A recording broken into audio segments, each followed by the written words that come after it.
All right. Murder's on the menu today. Murder's on the menu, right? So Hassan posted this 6 hours ago, and he already spoiled it for us because he's already spoiled it for us, you guys, because he titled it "When the Detective is a Criminal." All right, so I'm interested. It's a 2 hour. Bear with me. It's like 2 hours. It's an hour and 41 minutes, but I'm gonna have to come some commentary on top of this because it's fucking like I'm already like 15 minutes in, and it's already like what? All right, let's go. Including a licensed attorney, a licensed clinical psychologist, a former licensed professional counselor, and a licensed professional counselor. Yes. From Police, do you have emergency? Hi, I'll be over there in about 10 minutes to give you information about the woman that was murdered over there in Clyde. Heather Bogle was a devoted young mother working a graveyard shift at the local Whirlpool factory to support her 5-year-old daughter. It was a means to an end, as she was also pursuing a career in nursing in order to better support herself and her little girl. On April 9th, 2015, surveillance footage captured Heather leaving the Clyde facility at 6:17 a.m. No one could have ever imagined that this would be the last time Heather would be seen alive. The crime itself was unthinkable, but even more mind-blowing was the tangled web of deception that would be unraveled during the course of the investigation.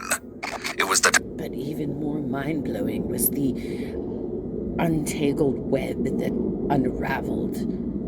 I love this guy's fucking narrator voice. It's so dramatic. It's so good. It's so good for these murder things. I mean, these are terrible. They're terrible. It's hard to watch, but at the same time, it's like thrillers, and so it's tempting. It's like a dirty pleasure, you guys. Type of case where nothing was as it appeared to be. Holy fuck, dude. Heather He's had a hyping this history of up so depression. much. Just 2 years prior, she'd allegedly attempted to take her own life and was prescribed the drug Bro, first minute, 1 minute and 50 seconds in, he spoiled the whole goddamn video, man. Lamotrigine. Dadgummit. Knowing this, after she went missing, her mother feared that another attempt may have been made, and a frantic search quickly ensued. Yeah, but It would only be one day before Heather's Hassan, it wasn't spoiled yet. Because clearly she didn't commit suicide. When they talk about like what the fuck happened to her body, that you can't do that to yourself. That's like, you cannot cause that type of injury to your own body. Like when they talk about like when they discovered her body and what it looked like, nothing's spoiled yet. But you spoiled it because you fucking named the video "When the Detective is a Criminal." There is no indication in the first 15 minutes that we should be suspecting the detective, but you just like fucking put it in the title. Sorry. loved one's worst fears were confirmed. On April 10th, police located Heather's vehicle outside the Somerton Apartments on Hickory Street in Clyde, Ohio, prompting officers to believe that she might have been inside of the complex. However, they quickly learned that this was sadly not the case. They never anticipated that while searching Heather's car, they would open the trunk to find the missing woman's lifeless body resting inside. Jesus Christ. Authorities were barely able to stomach the horrendous wounds that Heather had endured, including various bruises and marks among her legs, arms, and face, indicating that someone had mercilessly beaten her. Not only this, but shockingly, her hair had been cut off at the scalp, and her fingernails were shaven all the way down to the cuticles. She had marks around her wrists and ankles, signifying that she'd been bound and tied. Ultimately, her cause of death was determined to be 2 gunshots to her back, which punctured vital organs in her chest. Defensive wounds found on Heather's hands told investigators that, despite the horrific... Bro, the way the narration works on this makes it seem like he's so hyped up for this level of murder. Like, he's just like, the murder was so sick. Like, that's what it seems like. Oh man, emote a little less, you know what I mean? attack. She fought for every... They got the fucking Winamp guy. I don't think that... Winamp, it really win. I don't think that's what he's trying to do. I think that's just what he's been trained to do as a voice actor, right? Because that's what he's doing. He's doing voiceover, right? And so he feels like this is how he has to deliver the information. But yeah, it's pretty fucking messed up to consider that she was not only killed by whoever killed her, which is probably the detective based on your title. She was tortured. She got scalped. She had her nails cut all the way down to the cuticles. She was beat up across her entire body, and she was stabbed and shot. That's I am eager to hear what happens beyond 15 minutes because they haven't established how yet. In the first 15 minutes, they do not establish how the detective knew her. But the way this is shaking out is that he knew her. He also had a drug suspect that he set up for a 10-year sentence on his first drug offense and was going back to harass that family as well, to try and set it up like this individual was somehow buying weed from them every week. And I want to know how they caught the detective, because this is a really scary scenario when you have somebody in law enforcement that thinks he can get away with something like this. She was brutally murdered, and she was a single mom. This is very scary. It's the llama's ass. Dude, to do the fucking narration every time. Last second of her life. Along with this, it was determined that her Galaxy Samsung cell phone, purse, a set of keys, and Whirlpool work shirt were all missing. The police, too stunned to comprehend the horrific sight before them, were now on a manhunt for the mysterious killer. So he also was trying to make it look like a robbery, right? He's trying to come up with all these excuses for why she's dead.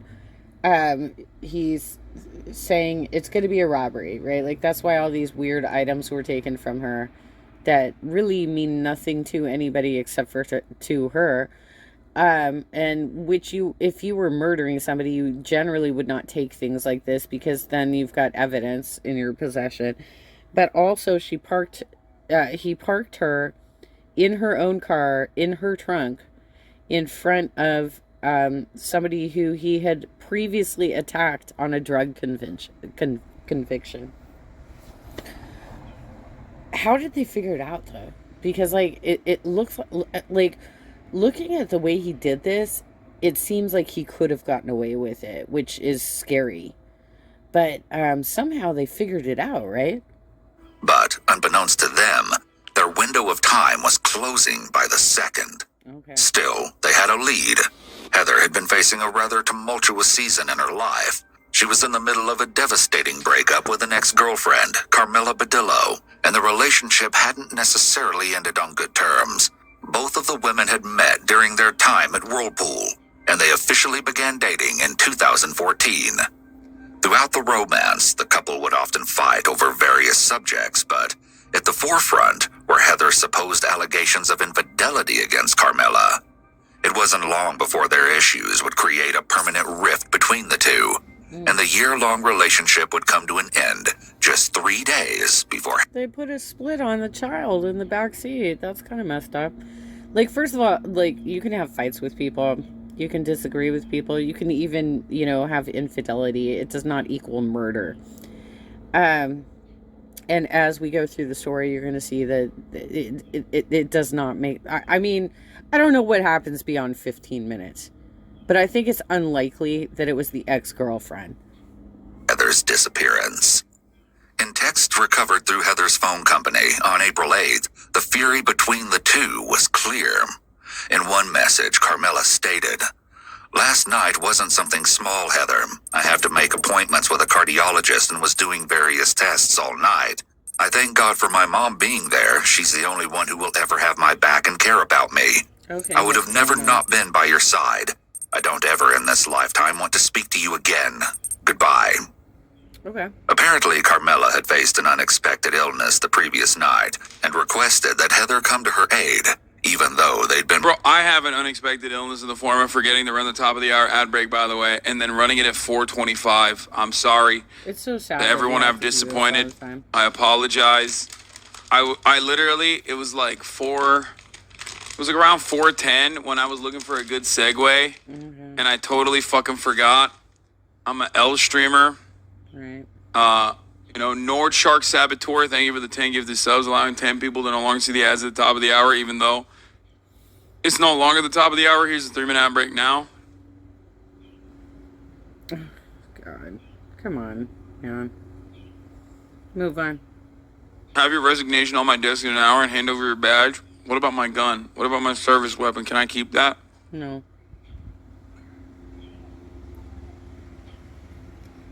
No. Are you gonna move on? broken up, but seeing as she had a shift to attend, Heather was unable to make it. In response, Heather wrote, "I had your back. I couldn't lose my job. I'm already so far behind in bills, it's ridiculous. And I have nobody to help me out or even be here for me. And you kept pushing away. I wanted to be there for you. I honestly did and still do. But I understand I cannot know what is going on if you do not talk to me. But please do continue to take everything out on me." Yeah. Following the breakup, Heather also texted her friend Jerry Avalos on April 8th, saying, "I deactivated Facebook and all other social media. Literally, Damn, bro, 4.79. Good attempt, Hossie, dead. Well, here's the thing. Like, if you're in a relationship with somebody, you do have to be mindful of that other person. It can't always be about you all the time. And so if you've got a partner who has a child that they're taking care of, they are financially struggling, they're trying to get through life as best they can, you have to be somewhat mindful of that. You can't just constantly be all about yourself all the time. And both ways. It's got to go both ways. Like, you have to consider each other. It's not cool to be like, well, my things are more important than your things. And so, therefore, I need you right the fuck now. Because I got strep throat last night or something. Right? She obviously was not... She didn't die. She's fine.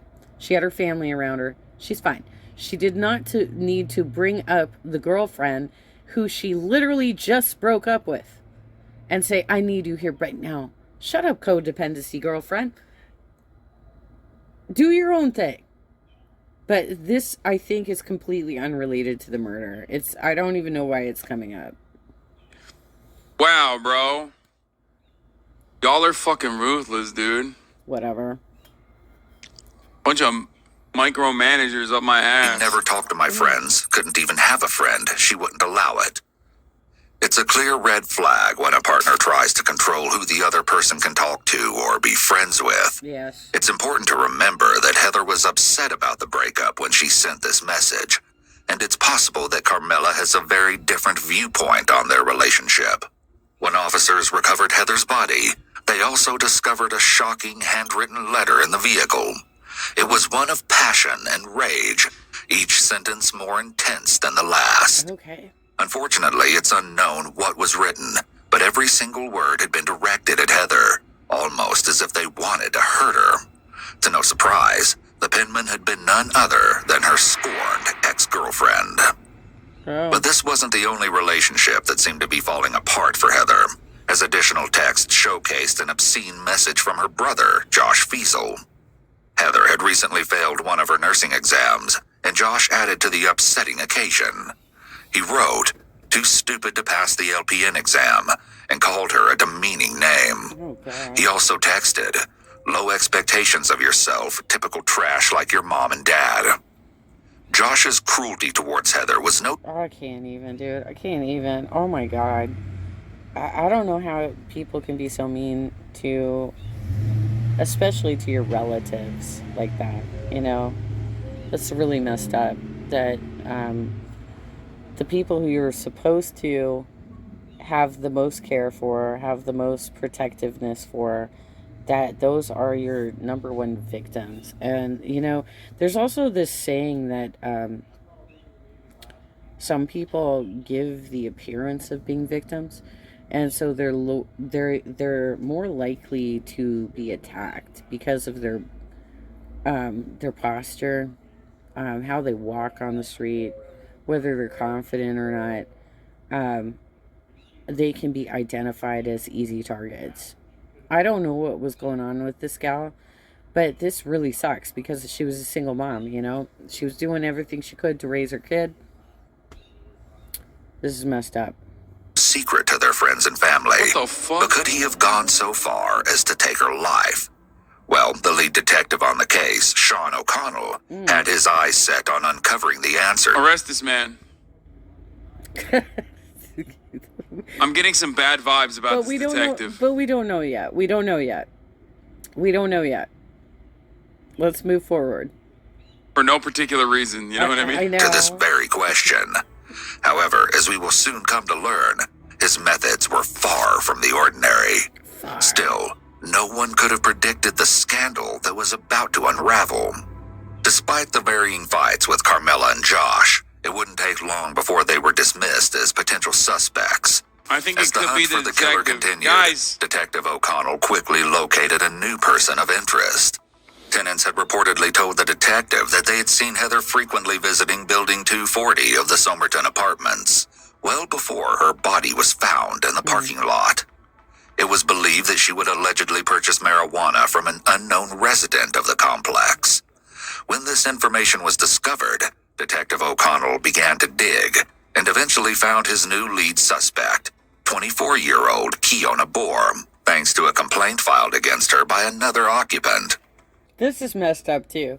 This is entirely messed up too. Because it seems like he's, I don't know. Okay, so I haven't gotten to the part yet where we find out that the detective is a criminal according to the title that Hasanabi has here, or Hasanabi Industries. So this is one of the clip channels. They've already spoiled it for us that the detective is the one who did it. But obviously he was in a position where not only was he investigating the case, but he was able to like try and like set up all these other people that he already had grudges against. He was able to investigate the whole scene. He's like, okay, she had a fight with her girlfriend. We could put her up as a suspect. She had a fight with this other dude. Okay. Brother, right? The stepbrother or brother or whatever the fuck abusive damn ass person was in her life. And then now he's trying to he left her body, because I'm assuming it was him. He left her body in front of an apartment where a woman had been dating a guy he set up for a first-time drug conviction with a 10-year goddamn sentence, which is insane. I don't know what kind of drugs he was selling, but 10 years on your first offense? Fuck's sake, man. It alleged that the scent of marijuana was emanating from her apartment. Kiona, a mother of two, was supposedly very nervous while speaking with police after Heather's body was discovered. Can't imagine why. And Detective O'Connell found this to be rather odd. Right. Though she denied any involvement, O'Connell wasn't convinced. Despite this, following her discussion with the authorities, Kiona wrote a series of strange Facebook posts, especially under the given circumstances. I can't believe this just happened. And doing 8 to 10 years for murder and pleading insanity could be seen amongst her account, only furthering the detective's suspicions. Not only this, Well, but yeah, that's not good for you, girlfriend. You don't want to, like, write something shitty that could potentially implicate you, especially if you didn't even do it in the first place. Like, you don't want to be strange on your social media page just because this crazy-ass detective is trying to frame you. That was a bad move. But, okay, let's see how this goes. according to 2 residents of the Somerton Apartments, Kiona was allegedly seen wearing the same red Mickey Mouse t-shirt that Heather's body had been dressed in, well before the tragic event. And lastly, Kiona had been romantically involved with 39-year-old Julian Kaiser, who Detective O'Connell helped to put behind bars for 10 years on a first drug offense. It seemed that the evidence against Kiona was beginning to mount. 4 days after Heather's body was recovered, Kiona was interviewed by Detective O'Connell, and I think the main reason why everyone was probably suspicious of the detective is because he was doing the most to solve this. You know what I mean? Like he was going above and beyond. He's like, oh well, it must be this guy. Oh well, it must be that guy. Then like arrest everybody. I think he worked a little too hard. I don't know because I mean there are cops that get like really wrapped up into cases that they're like people, especially like the serial killers, right, Hassan? So like for instance, the people that were working on like the Zodiac killer, they kept doing it for decades because they wanted to solve it.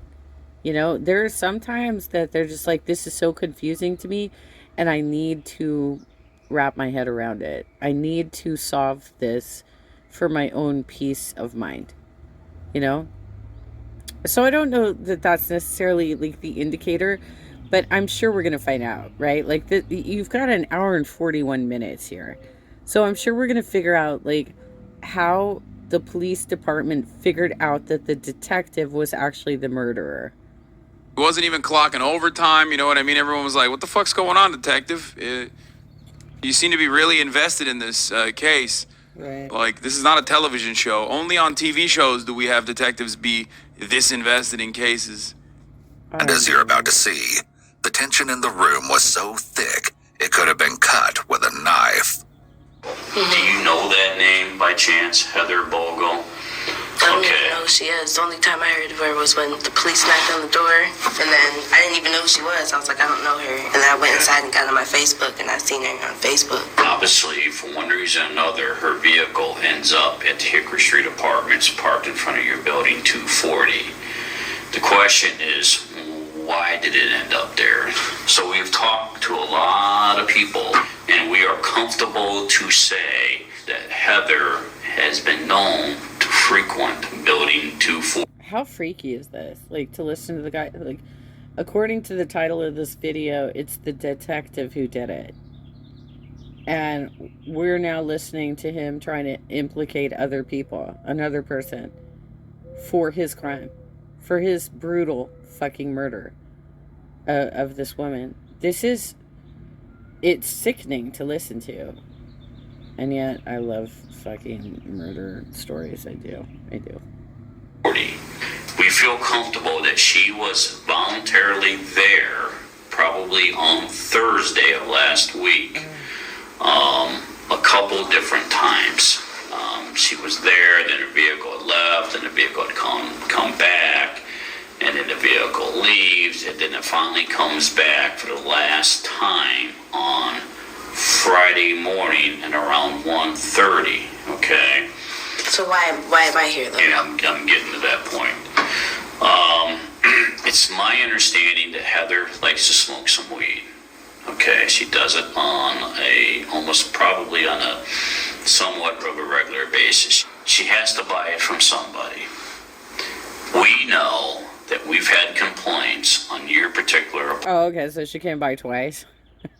Fucking came by twice to buy weed.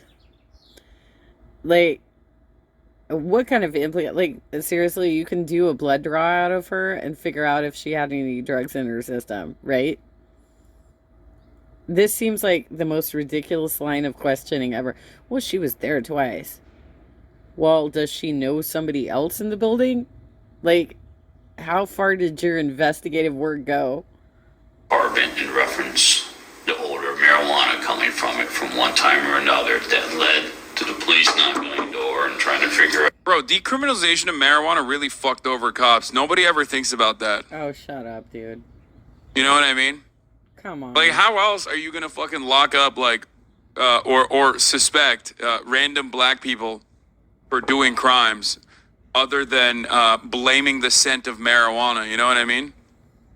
Well, it sounds like it's a big deal. Nobody ever talks about policing as an institution and the damage that like decriminalization of marijuana caused. in many states, really. Police have never came to my door. If the police came to my door, they better have a report. The police never knocked on my door. There is a police report. They talked to me. They There's a spoke police to me. report on March 18th. Without going back. No, son, you're lying. You're lying. If they didn't do follow-up with her, they didn't actually file a real police report. Whenever I've filed a police report, I get a fucking police report number. You're full of shit. Give her the number. Tell her where she can pull it. Back and look into her police report. I'm not going to say that they talked to you or not, but I know there is a police report. And there are incidents reports with management pertaining to the smell of marijuana coming from your apartment. So why hasn't anybody said anything to me previously? I don't My know. landlord, the That's a police. good question. That's I guess real sketchy because yesterday a white man came up to me and asked me, were you the one that they had got in trouble for smoking weed that was smelling like weed in the hallway? And I said, no, that wasn't me. I don't even smoke weed. And he said, well, I do every now and then, whoop whoop, trying to get me to say something. So it was probably him that tried to call y'all. This is so silly. Possible. I mean, it's this possible. is crazy. Like, y'all just raided my house. I work at a nursing home. I'm a single mom with 2 kids. Like, this is crazy. I understand. Listen to how articulate she is. That chick is not slurring. She is definitely not a drug addict. I mean, it's entirely possible to be a drug dealer without being a drug addict.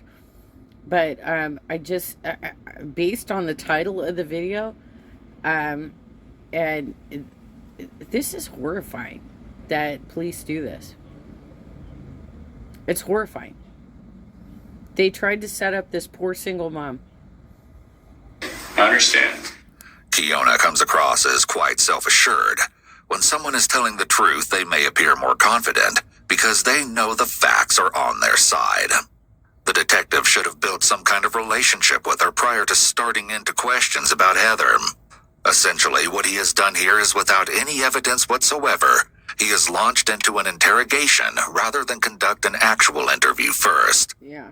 It's my understanding, and another thing that kind of supports what we're looking at is the idea that you are or have the. Yeah, I mean, detectives would never do that to a black woman. You know what I mean? So, sure, this is the only time when this is the only time. This is the first and last time he's ever done that. You know. The guy from Mississippi that used to work at Whirlpool, correct? Who would say that?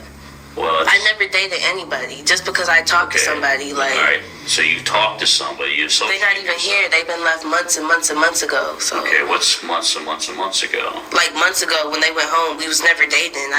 Who's the 2 guys that keep coming and going out of your apartment? It doesn't matter. It doesn't matter. How does it? My personal Because business. I don't have any. I don't Your know this personal girl. business is not becoming our business. Okay, so who I sleep with is y'all business. No. Like, I mean, that's what I do. He's like, wait a minute, you fucked them? Tell me more about the gruesome details. That's all I'm doing. So that doesn't have anything to do with this. That's what I'm saying. That Well, don't. these are the questions that we're going to ask, and these are the questions we're asking. Okay, well, I mean, if I need a lawyer, I can get a lawyer, but I don't. I mean, I'm just saying. You're not in charge of anything. You're not under arrest. Yes, girlfriend, ask for a public defender right now because he obviously does not have your best interests at heart. He's trying to frame you for some bullshit.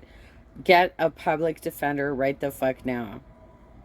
Homicide. If we can tie your apartment into a homicide You investigation. can't tie my apart. You can. Maybe not. I don't. I know you can't. I don't even know this girl, so I know. Bro, he said we can tie your apartment to the homicide investigation. Like, yeah, I know that the law allows people to lie. Yeah. Okay. Yeah. I know that the law allows cops to lie in interrogations, but pretty wild.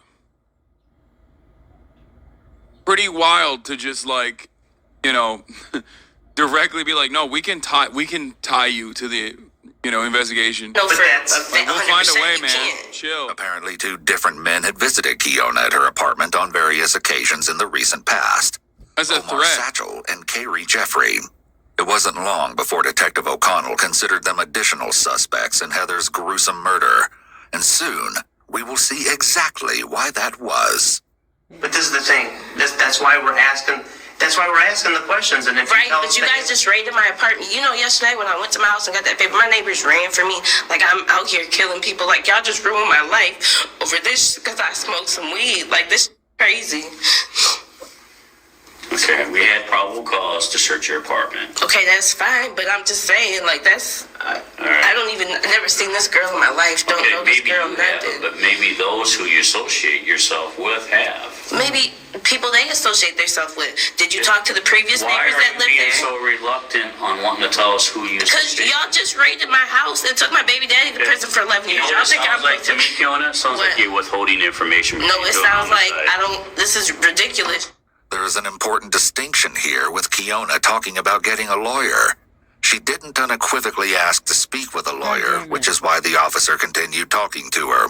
If this case were to go to trial, Kiona's attorneys could have argued that this should have been interpreted as a request for counsel.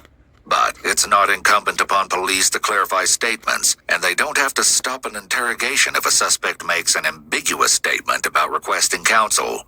This means that the burden of clearly invoking the right rests with the suspect. It's also... Well, we all learn, right? We all learn, okay? Do not fucking trust the police. Do not trust law enforcement agency. Do not trust the cops. Do not trust the sheriffs. Fucking ask for goddamn counsel. Ask for a public defender. Because that's some bullshit. They're gonna try and set this poor woman up as being a murderer in a case where the detective fucking murdered the woman. God damn it. important to note that though Kiona is being questioned by officers, she was free to leave at any time and was neither detained nor under arrest, which means that the Miranda requirements are not in play here. Oh, fuck. It also appears that the officer was allowing emotion to control him. It's apparent he did little to build rapport with Kiona, and the major example of this is by accusing her of having something to hide. The most important aspect of Reed is to effectively have officers be viewed as advocates, possibly even allies, rather than as adversaries. Instead, the officer should have engaged in asking more open-ended questions, No, but he's trying to rather cover than up his throwing own multiple crime. accusations at Kiona. By failing to literally be curious and invite Kiona to tell her story, the officer instead made judgments which shut down further discourse, and didn't do anything to win her over. It's not uncommon to see officers become frustrated during an interview or interrogation for a number of reasons. Fuck's sake. However, a much better strategy is to show the suspect a way out of the mess they find themselves in. This way out is generally couched as the truth. This is going to have to be a two-parter because I'm like already 32 minutes in with my commentary. So this is at least a two-parter, maybe a three-parter. Truth will set you free. Most of the time, it won't set them physically free, but it can be a means to unload a burden via telling officers the truth.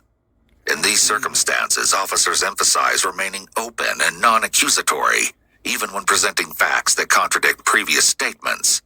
This allows the conversation to continue. Y'all just ruined my life for some little... Yeah, we didn't ruin This ain't anybody's little, it's a life. homicide. I mean, but I don't know anything about it, but this is what I'm Apparently you talking do about. because you're not telling us who your boyfriends are. I don't So- have boyfriends. Then who are the guys that keep coming It and doesn't- going? I don't It know. does matter because we're talking about It does not matter.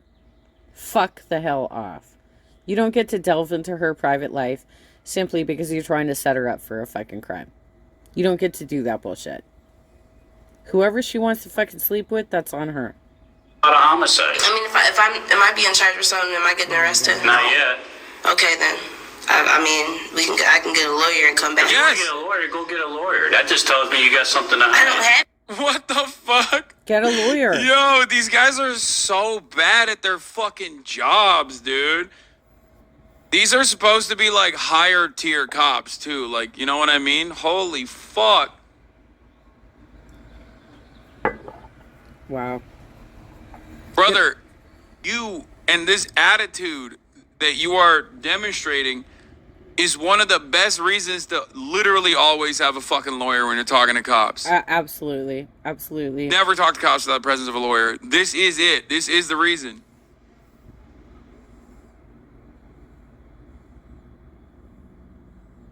God, it's so sad.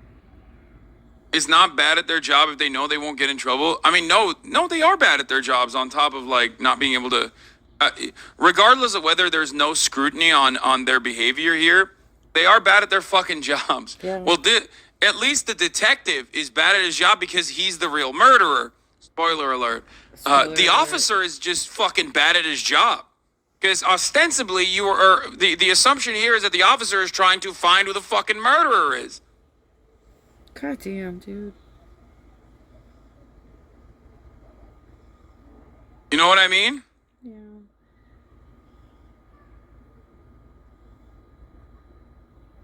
Ew. I have anything to hide. But I know how y'all are. Indeed. How are we? I don't. Because we got your boyfriend and father your baby with a bunch of dope, and he's Right. been a doper for his whole entire life. Okay, so, We're in the so, wrong. so for that's that? why you raided my house. No, that's not why. That's probably because why. you had marijuana in your house. You didn't know that? Yeah, we did. We How'd had you know reason to that? believe it. You had reason to believe that because somebody Yeah, said that. we had probable cause. Because someone said they smelled odor, never been in my house, never talked to me. The police didn't come to my door and see if there was marijuana. Your odor coming out association my with house. Julian Kaiser when He's you were been in living prison there? for how long? I don't care. You're still It doesn't- associated so with I'm Julian associated with the. That's insane. Right. Like, oh yeah, you dated someone who used to sell drugs, which means that like you're still ill. What the? Well, no, it's more than that, Hassan. It's like you can just be, like, for instance, I don't really, I drink, okay, but I don't, I'll take edibles once in a while if I'm in, like, a lot of pain for my dog bite, but I really don't do that, and I don't like smoking it because it gives me a throat hit. But I do have friends who will come over and smoke. So does that mean that I can be accused as being a murderer if something happens in my neighborhood? So I'm like the most curmudgeonly fucking neighbor everybody has around here. I never leave because it's difficult for... I'm in an upstairs flat.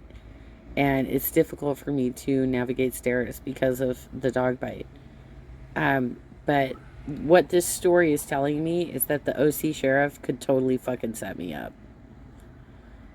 And it's scary because I have paramedics showing up into my neighborhood like every goddamn day. I don't know what's going on in my neighborhood, if they're all just fucking MAGA people who didn't get a vaccine, or if it's the safe houses where they have these people recovering from drug addictions and they keep ODing. Because that's been happening too. We've had that happening too. I don't know when I could potentially be set up for something, but like looking at the story, it's scary as fuck because she clearly wasn't doing anything other than smoking weed. And who the fuck cares about that? Fuck? Bro, that's wild to just like openly state that. That's wild. Yeah, by the way, that exact same logic is how Breonna Taylor got murdered, for the record. Yeah. You know, that is what happened to her as well in a no-knock raid.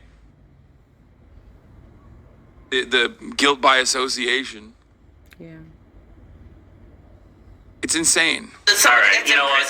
Do you want to talk or not? I don't want to talk. Okay, have a good day. Thank you, sir. You're now involved in a homicide Have a investigation. great day. Bro, he's just like using that as a thing. You know what I mean? Guess what? Fuck you're gonna do about it, you know? You're a black woman, you have no power here. Is the attitude that he has. You know what I mean? It's insane. The detectives may be misinterpreting Kiona's reluctance to share the names of the two men. She's likely trying to protect her friends, but that does not mean they are guilty. It's also extremely No shit. manipulative for the detective to tell her that by asking for a lawyer, she had something to hide, when in actuality, he was just irritated that she was making a smart decision for herself. Nonetheless, the unrelenting pressure from the detectives left all parties in a state of frustration. But Kiona was living a real-life nightmare, suspected of murder, and was now in a fight for her life. After the troubling interview, authorities were looking into the possibility of charging 3 people with the crime, as they began to investigate Omar and Kayri. Omar, who had previously served prison time for home invasion and firearm charges, had allegedly sold marijuana to Heather, as reported by O'Connell, although this has never been confirmed. When police finally spoke with Omar, he supposedly admitted to having stolen a .380 caliber firearm from his fiancée, but claimed to have sold the gun to a resident living in Michigan not long after. Along with this, authorities allegedly found him to be in possession of unidentified pills and a pocket knife with a blonde strand of hair attached.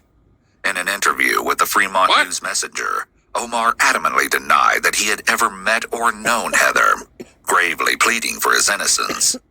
In a shocking quote, he described his encounter with Detective O'Connell by saying that, "Sean O'Connell told me, I know it's not you, but I'll make it you." Oh, God. Of course, the detective would deny having ever... Okay, we're going to stop here for part 1 because I've reached the limit where I can clip. Like, you know, size it down so that you don't have to see the ad at the bottom. So this will be part 1. We're only 25 minutes in, for fuck's sake, you guys. This might be a 4-parter. Let's see how this goes.